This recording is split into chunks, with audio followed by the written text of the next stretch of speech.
Muito bom, pessoal. Agora sim, nós estamos na aula de número 2, aula do dia 19 de agosto, tudo bem? Mas por enquanto não copiem nada, apenas observem os comentários que aqui será levantado, tudo bem? Primeira lei de Newton, beleza? Dinâmica, força, relacionam com as três leis de Newton.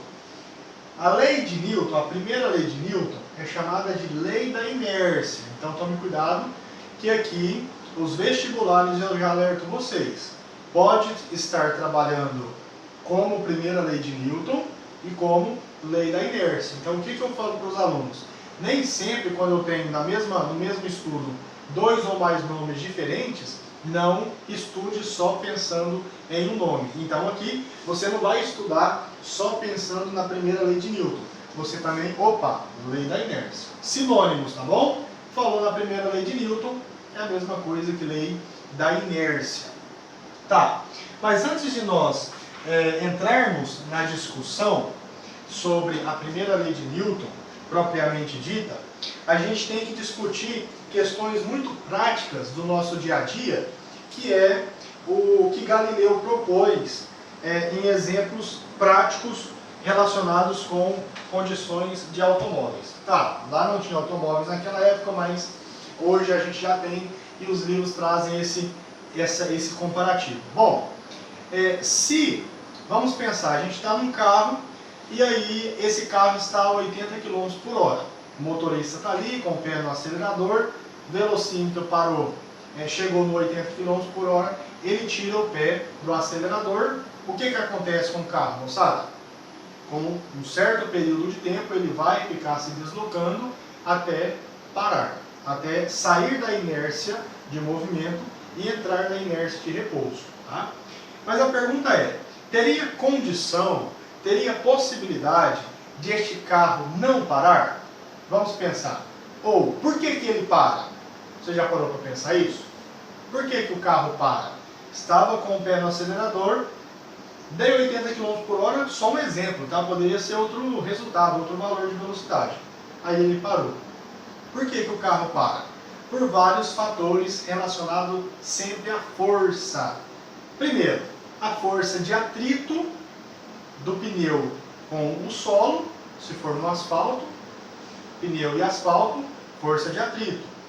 A força de resistência do ar, que é aquela força contrária ao movimento do carro. Professor, como que eu posso observar que existe resistência do ar? Está andando de carro, tá? Coloca aí uma velocidade legal. Vamos colocar 80 km por hora. Abre o vidro do carro e coloca o braço para fora. O que você vai sentir? Seu braço sendo empurrado para trás. Isso acontece com o carro também.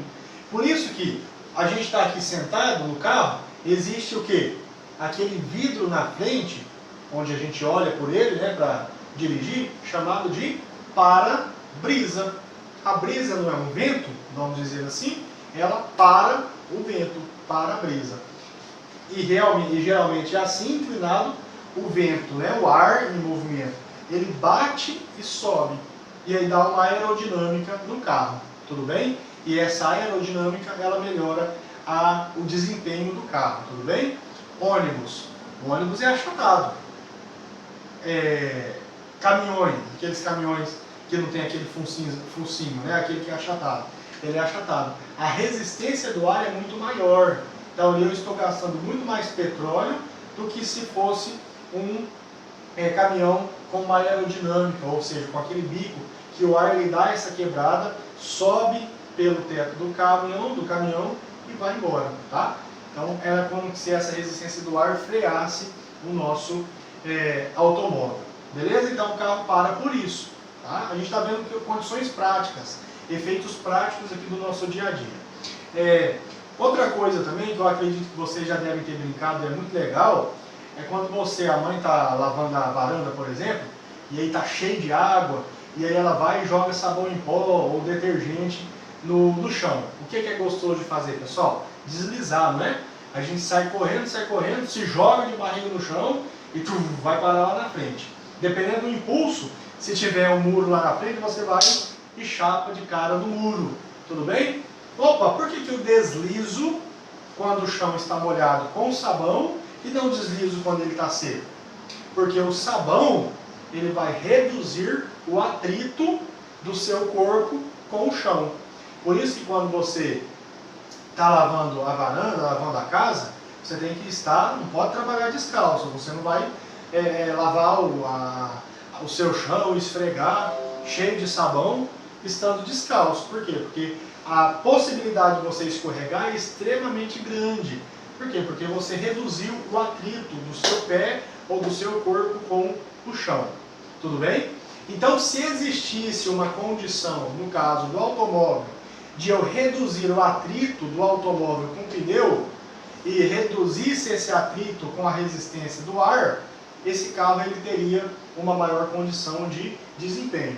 Por que o carro consome petróleo, consome gasolina, consome etanol, caminhonetes e caminhões consomem diesel?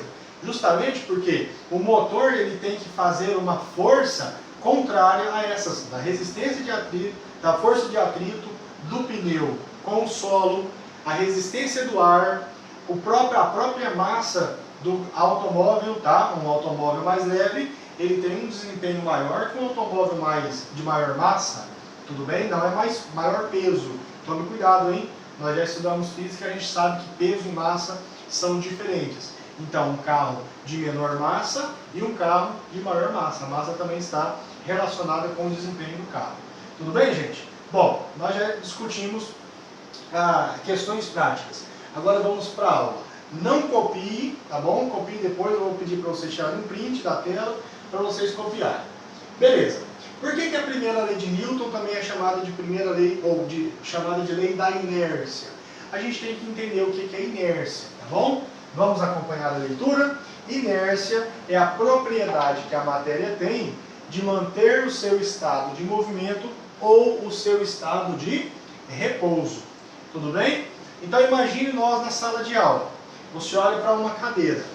Aquela cadeira em relação a nós, e aí eu já discuti com vocês, nós já conversamos no primeiro bimestre, que falar de movimento e falar de repouso precisa de um referencial.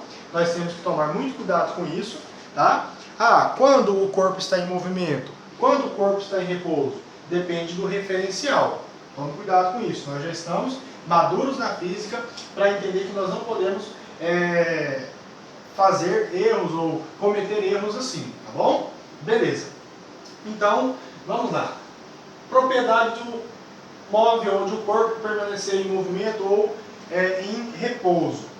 Um corpo lá no espaço, um meteorito lá no espaço, né, um pedaço de rocha, ele sempre vai estar em movimento retilíneo uniforme. Ou sempre vai estar naquela mesma velocidade. Por quê? Porque lá não tem resistência do ar, não tem atrito, tá? O próprio atrito da resistência do ar impede com que o corpo se movimente, lá tem no ar também, porque não é só a força de atrito do solo, tem a força de atrito chamada de resistência do ar. Lá não existe, lá não tem matéria, lá é vácuo. Então aquele móvel estará percorrendo o seu estado de movimento perpetuamente. Veio outro objeto, colidiu com ele, ele vai mudar o seu estado de movimento, vai mudar a sua direção, o seu sentido, ou se a colisão for muito forte, ele vai se desintegrar, tá bom? Vai se fragmentar, tá? Então, falou da inércia, é a propriedade de qualquer matéria. O que é matéria, gente? Tudo que tem massa e ocupa um volume no espaço. Então, desde um pequeno vírus, um ser microscópico, até um planeta, o Sol, que é a nossa maior corpo celeste na Via Láctea. Tudo tem inércia, ou seja, tem uma tendência de estar em movimento, tem uma tendência de estar em repouso. Eu sempre gosto de brincar, por exemplo, tem aquela criança que ela é peralta, que ela é bem enérgica, e ela corre para lá e para cá, e pra lá. Essa criança ela tem uma inércia de movimento. Aí tem aquela criança que é mais quietinha, só quer dormir, né? Muitos alunos se identificarão com essa minha fala.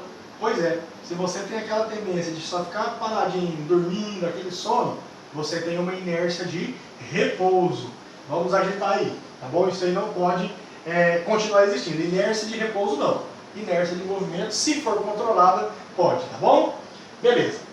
Relações entre a força e a velocidade. Ponto-chave da nossa aula de hoje. Já entendi o que é inércia? Agora nós vamos relacionar força, que foi o objeto de estudo da aula 1, com velocidade, que nós já sabemos o que é velocidade, tá? As forças são necessárias para alterar o estado de repouso ou o de movimento de um corpo. Pronto, não tem o que discutir. Tudo bem? Você está brincando com o seu primo e ele está vindo de bicicleta, e aí você quer parar a bicicleta, ele está andando, você vem, posiciona na direção que ele vai passar e empurra, tenta, coloca um pé na frente, outro atrás e tenta empurrar parando. Como que você para? Pela ação de uma força. Então a força e a velocidade, elas têm uma relação muito estreita, tá bom? Beleza. E para a gente encerrar a nossa aula de hoje, vamos ao enunciado da lei de Newton. Aqui eu escrevi de preto, pessoal, mas como vocês forem escrever o que está no balãozinho vermelho, pode colocar uma caneta colorida, tá? Vermelho, verde, o que vocês quiserem para ficar bem destacado, tá? Qual é o enunciado, ou seja, o que a primeira lei de Newton ou a lei da inércia nos diz? Atenção! Sob condição de força resultante nula, um corpo tende a permanecer ou em repouso ou em movimento com velocidade vetorial constante. Bom, primeiramente, o que é força resultante nula? Que a força que age sobre aquele corpo, ela não tem alteração. Então, se por exemplo, eu estiver no carro a 80 km por hora e eu não tirar o pé do acelerador e nem acelerar mais, ele estiver em movimento retilíneo uniforme, nós dizemos que aquele corpo tem uma força resultante nula. Acelerei, já não é mais nula. Tirei o pé do freio, já também não é mais nula. Tudo bem?